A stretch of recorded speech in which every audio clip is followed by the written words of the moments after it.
क्या सिलीगुड़ी का regulated market सब्जी और फल मंडी के अलावा मादक मंडी बनता जा रहा है? पिछले कुछ महीनों में इस मार्केट के अंदर से करोड़ों रुपए की मादक पदार्थ पुलिस कर चुकी है बरामद। एक बार फिर प्रतिबंधित कफ सिरप के साथ एक व्यक्ति गिरफ्तार।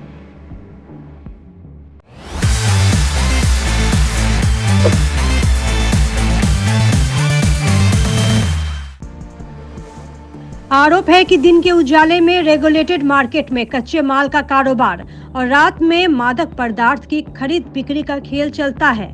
दरअसल पिछले कुछ महीनों में प्रधाननगर थाना की पुलिस ने इस मार्केट के अंदर से करोड़ों रुपए की मादक पदार्थ बरामद कर चुकी है।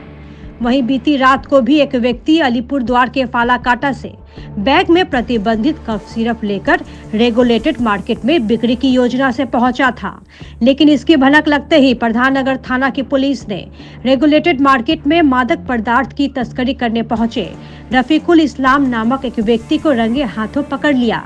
जानकारी के अनुसार बीती रात रफीकुल इस्लाम एक बैग में भारी मात्रा में कफ सिरप लेकर तस्करी करने पहुंचा था, लेकिन पुलिस ने तस्करी से पहले ही उसे गिरफ्तार कर लिया। आरोपी के खिलाफ एनडीपीएस एक्ट के तहत मामला दर्ज कर आज सिलीगुड़ी अदालत में पेश किया गया है। फिलहाल पुलिस आगे की जांच कर रही है।